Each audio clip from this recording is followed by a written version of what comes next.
ইসলামের মধ্যে পরিপূর্ণরূপে প্রবেশ করো। আমার ব্যক্তিত্ব নিয়ে, আমার মুসলিমত্ব নিয়ে, আমার ইমানিত্ব নিয়ে, আমার কি বল স্বকীয়তা নিয়ে আমি ওখান থেকে চলে যাব। ওয়ালা তাত্তাবিউ খুতুওয়াতিশ শাইতান ইন্নাহু লাকুম আদুউম মুবিন। ওয়া ক্বালা তাআলা ফি মাওদি'il আখার ওয়া ইযা মাররু বিল লাগবি মাররু কিরামা।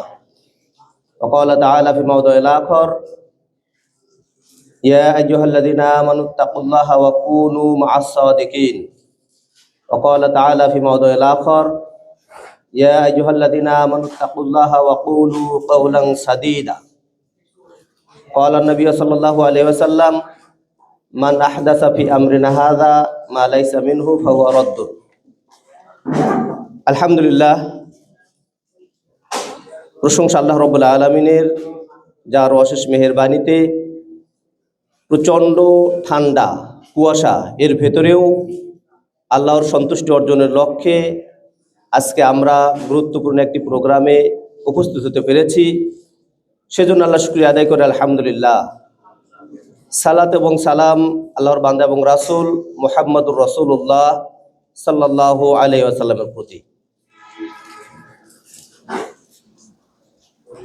জমিয়ত সুববানী আহলুল হাদিস বাংলাদেশ শেরপুর উপজেলা শাখা কর্তৃক আয়োজিত সিরাত কনফারেন্স এই প্রোগ্রামে উপস্থিত আজকের এই প্রোগ্রামের সম্মানিত সভাপতি, উপস্থিত আছেন জমিয়ত সুববানী আহলুল হাদিস কেন্দ্রীয় সভাপতি মোহতারাম আব্দুল্লাহিল হাদি, উপস্থিত আছেন বগুড়া জেলা সভাপতি নাজির আহমদ সহ বিভিন্ন পর্যায়ের দায়িত্বশীল বৃন্দ, শেরপুর উপজেলা সুববানের দায়িত্বশীল বৃন্দ, জমিয়তে আহলুল হাদিস শেরপুর উপজেলা শাখার বিভিন্ন পর্যায়ের মুরব্বী, উপস্থিত আছেন আমার স্নেহের শিক্ষার্থীরা। আমি সকলকেই আন্তরিকভাবে ধন্যবাদ জানাচ্ছি, মোবারকবাদ জানাচ্ছি আজকের এই গুরুত্বপূর্ণ প্রোগ্রামে উপস্থিত হয়ে প্রোগ্রামকে বাস্তবায়ন করার জন্য সহযোগিতা করেছেন। এই জন্য সাথে সাথে কেন্দ্রীয় সভাপতিকে আমি আরও ধন্যবাদ জানাই, মোবারকবাদ জানাই যে অনেক কষ্ট করে একটি উপজেলা প্রোগ্রাম তারপরেও তিনি এসেছেন। সেজন্য তাকে মোবারকবাদ জানাচ্ছি। আল্লাহ রাব্বুল আলামিন তাকে সহ আমরা যারা উপস্থিত আছি আমাদের সকলকে হায়াতে তাইয়্যিবা দান করুন, আমাদের সকলকে সৎ পথে পরিচালিত করুন, আমিন। সম্মানিত উপস্থিত, আমি কথা বলবো না, আমি কয়েকটি আয়াতে কারিমা মহাগ্রন্থ আল কোরআনের বেশ কয়েকটি সূরা থেকে কয়েকটি আয়াতে কারিমা পেশ করেছি এবং একটি হাদিস পেশ করেছি। শুধু এগুলোর অর্থ বলবো, অর্থ বলে আমার কথা শেষ করব। তো আমি যে আয়াতগুলো তেলাওয়াত করেছি সেই আয়াতগুলো সবশেষে যে আয়াত তেলাওয়াত করেছি তার অর্থ প্রথমে বলবো, এইভাবে ধারাবাহিকভাবে কয়েকটি আয়াতের অর্থ শোনাবো আপনাদেরকে। সম্মানিত উপস্থিতি, প্রথমে যে আয়াত তেলাওয়াত করেছি, সর্বশেষ যে আয়াত তেলাওয়াত করেছি সেটি হচ্ছে সূরা আল আহজাব। সূরা আল আহজাবের একটি আয়াত। আল্লাহ রাব্বুল আলামিন বলেছেন, ইয়া আইয়ুহাল্লাযীনা আমানুত্তাকুল্লাহা ওয়া কুলু কাওলান সাদীদা। হে ঈমানদারগণ, তোমরা আল্লাহকে ভয় করো এবং তোমরা সৎ কথা বলো। আল্লাহকে ভয় করো, সৎ কথা বলো, সত্য কথা বলো, সরল কথা বলো, ভালো কথা বলো। এটি আমাদের উদ্দেশ্যে, মুমিনদের উদ্দেশ্যে আল্লাহ রাব্বুল আলামিনের ঘোষণা। দ্বিতীয় যে আয়াত তেলাওয়াত করে মানে 2 নম্বর যে আয়াতের অর্থটি বলবো সেটি সূরা তাওবা। সূরা তাওবা 119 নম্বর আয়াত। প্রয়োজনে আপনাদের হাতে খাতা কলম আছে, লিখে নেবেন, এখানে মনে থাকবে না, বাসায় গিয়ে বারবার দেখবেন। এটি আপনাদের প্রতি আমার বিশেষ অনুরোধ থাকবে। প্রথমে যে আয়াতের অর্থ বলেছি সেটি সূরা আহজাব 70 নম্বর আয়াত, আয়াতগুলো লিখে নেবেন। দ্বিতীয়ত যেটি বলেছি সূরা তাওবা, আল্লাহ রাব্বুল আলামিন বলেছেন, ইয়া আইয়ুহাল্লাযীনা আমানুত্তাকুল্লাহ ওয়া কুনু মা'আস সাদিকিন।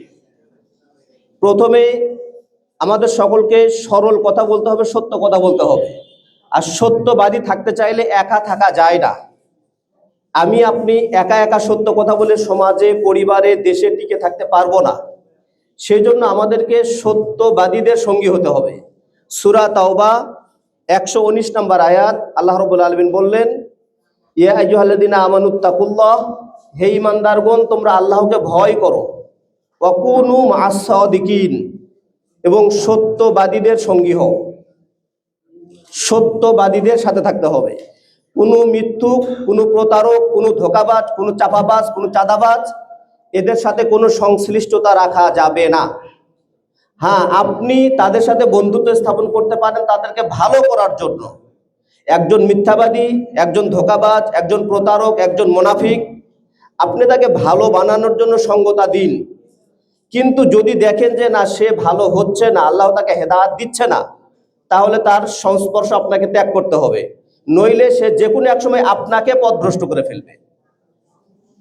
সূরা তাওবা 119 নম্বর আয়াত লিখে রাখুন, বাসায় গিয়ে বারবার দেখবেন, এটা আমার বিশেষ অনুরোধ। এরপরে যে আয়াতটি বলবো সেটি হচ্ছে, আমি যেমন সত্য কথা বলবো, সত্যবাদীদের সাথে থাকবো, তেমনি যেখানে ভালো আলোচনা হয়, সৎ আলোচনা, সেখানে থাকতে হবে। অসৎ আলোচনা, খারাপ কাজ যেখানে, সেখানে থাকা যাবে না। সূরা ফুরকান 72 নম্বর আয়াত লিখে রাখুন। সূরা ফুরকান 72 নম্বর আয়াত, আল্লাহ রাব্বুল আলামিন বলছেন, ওয়াইদা মাররু বিল লাগওয়ি মাররু কিরামা, যখন তোমরা কোনো অশালীন কথা কাজ যেখানে হয়, বাজে কথা বাজে কাজ যেখানে হয়, সেই দিক দিয়ে যদি গমন করো তাহলে সসম্মানে সেখান থেকে চলে যাবে। আমার ব্যক্তিত্ব নিয়ে, আমার মুসলিমত্ব নিয়ে, আমার ইমানিত্ব নিয়ে, আমার স্বকীয়তা নিয়ে আমি ওখান থেকে চলে যাব। এক জায়গায় তাস খেলছে, আপনি দেখছেন, গিয়ে ওখানে দাঁড়াতে পারবেন না। এক জায়গায় ক্যারাম বোর্ড খেলছে, আপনি ওখানে দেখছেন, ওখানে গিয়ে দাঁড়াতে পারবেন না। যেটি আমাদের সমাজে হয়ে থাকে, ক্যারাম বোর্ড খেলে 4 জন, তার আশেপাশের লোক থাকে 10 জন, তাস খেলে 5 জন, সেখানে দর্শক হচ্ছে 15-20 জন। চা স্টলে এমন কোনো চা স্টল নেই যে চা স্টলে অশালীন নাচ গান বাজছে না, আপনি সেখানে দাঁড়াতে পারবেন না। আপনার ঈমান আছে, আপনি মুমিন, আপনার স্বকীয়তা আছে, আপনার ব্যক্তিত্ব আছে। তাই আল্লাহ রাব্বুল আলামিন বললেন, ওয়াইদা মাররু বিল লাগওয়ি মাররু কিরামা, যেখানে অশালীন কথা কাজবাজ হচ্ছে সেদিক দিয়ে গমন করলে নিজের সম্মান টিকিয়ে রেখে কেরামা, সম্মানের সাথে সেই জায়গা ত্যাগ করতে হবে। এই কথাগুলো মনে রাখবেন। আবারও অনুরোধ করছি, লিখে রাখুন, বাসায় গিয়ে দেখবেন। এরপরে যে আয়াতটি তেলাওয়াত করে অর্থ বলবো সেটি সূরা আল বাকারা 208 নম্বর আয়াত, লিখে রাখুন, সূরা আল বাকারা। এই যে এত কিছু করতে করতে এক পর্যায়ে আপনাকে কি হতে হবে, ইয়া আইয়ুহাল্লাযীনা আমানু দুখুলু ফিস সিলমি কাফা, হে ইমানদার বান্দাগণ তোমরা ফিস সিলমি কাফা, ইসলামের মধ্যে পরিপূর্ণরূপে প্রবেশ করো। পরিপূর্ণরূপে প্রবেশ করো। কিছু ইসলামের কাজ করব, কিছু করব না, কিছু চাঁদাবাজি করব, কিছু ভালো কাজ করব, কিছু সত্য কথা বলবো, কিছু মিথ্যা কথা বলবো না, এটি একজন মুমিন করতে পারে না। তাহলে একটু লিখে রাখুন, হে ঈমানদারগণ তোমরা ইসলামের মধ্যে পরিপূর্ণরূপে প্রবেশ করো, ওয়ালা তাত্তাবিউ খুতুওয়াতিশ শাইতান, যাতে করে খারাপ কাজ না হয়। সেজন্য আবার আল্লাহ রাব্বুল আলামিন আবার বলেন, শয়তানের অনুসরণ করা যাবে না। প্রথমে আদেশসূচক শব্দ, তারপরে নিষেধসূচক শব্দ।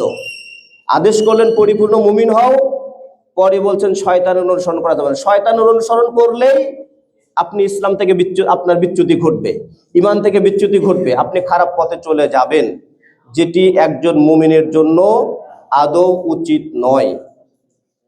ইন্নাহু লাকুম আদুউম মুবিন, শয়তান তোমাদের প্রকাশ্য শত্রু। প্রকাশ্য শত্রু কখনই মানুষের ভালো চায় না, সেজন্য শয়তানের অনুসরণ করা যাবে না। সর্বশেষের যে আয়াতের অনুবাদ করব, প্রথমে যে আয়াতটি বলেছিলাম সূরা আল আহজাব, আল্লাহ রাব্বুল আলামিন বলেন, এই যে আমরা যে কাজগুলো করব সেটা কার অনুসরণে করব? আল্লাহ রাব্বুল আলামিন বললেন, লাকাদ কানা লাকুম ফি রাসূলিল্লাহি উসওয়াতুন হাসানা, তোমাদের জন্য তোমাদের রাসূলের জীবনেই রয়েছে উত্তম আদর্শ। আপনি হয়তো বলবেন যে আমরা আমাদের এই সমাজে, এই পরিবারে, এই পরিবেশ, আমরা কিভাবে এই কাজগুলো করবো? এটা তো সমাজে হয় না, বর্তমান সমাজ ভালো না, পরিবেশ ভালো না, কিভাবে করব? এই জন্য রব্বুল আলামিন বললেন, তোমাদের রাসূলের জীবনেই তোমার জন্য উত্তম আদর্শ রয়েছে। তোমার সমাজ কি দেখার দরকার নেই, তোমার পরিবার কি দেখার দরকার নেই, তোমার পরিবেশ কি সেটি নয়, তুমি তোমার রাসূলের জীবনী থেকে আদর্শ অনুসরণ করো। সম্মানিত উপস্থিতি, আরেকটি কথা ভুলে গেছি, ওই যে আল্লাহ রাব্বুল আলামিন বলেন যে ওয়াইজা মারু বিল্লাহি মারু কিরামা, যখন তোমরা কোনো অশালীন কথা কাজবাজ যেখানে সেই দিক দিয়ে গমন করবে তখন তাদেরকে এড়িয়ে যাবে, সেখানে দাঁড়ানো যাবে না। এটি যেমন আমাদের সমাজে হচ্ছে, সাথে সাথে আমাদের হাতে যে মোবাইল রয়েছে, আমাদের বাড়িতে যে টেলিভিশন রয়েছে, এগুলো কিন্তু সেম কাহিনী। আপনি লোক সমাজে যাননি, কিন্তু আপনার হাতে মোবাইল রয়েছে, বেশ ভালো কথা। আপনি একটা ওয়াজ দেখছেন, আপনি একটা আলোচনা তৈরি করছেন, ভালো আলোচনা, আপনি কোনো সফটওয়্যারে ঢুকেছেন, আপনি কোনো ওয়েবসাইটে ঢুকেছেন, আপনি ফেসবুকে ঢুকেছেন, আপনি হোয়াটসঅ্যাপে ঢুকেছেন, ঢুকে যদি দেখেন যে আপনারা ভালো আলোচনা দেখতে দেখতে কোনো খারাপ বিষয় চলে আসছে, কোনো নাচ গান চলে আসছে, তাহলে ওই মাররু কিরামা, আপনাকে সেখানে পরিবর্তন করে অন্যদিকে চলে যেতে হবে। আপনার ওইখানে দাঁড়ানোর সুযোগ নেই।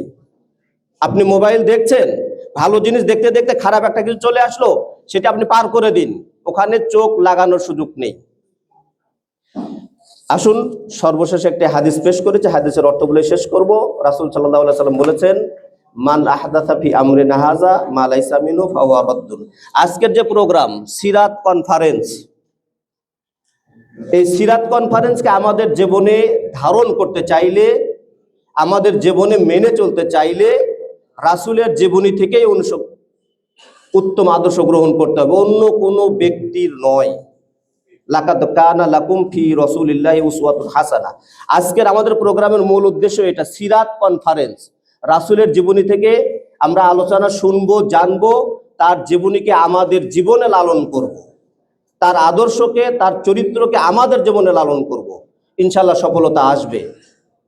এর বাহিরে মান আহদাসা ফি আমরিনা হাযা, যদি আমাদের শরীয়তে, আমাদের দ্বীনে, আমাদের কাজকর্মে, সেটা ব্যক্তিগত, পারিবারিক, সামাজিক যে কোনো কাজকর্মে রাসূলের আদর্শ বহির্ভূত কোনো কিছু থাকে, সেগুলো প্রত্যাখ্যাত, সেগুলো গ্রহণ করা যাবে না।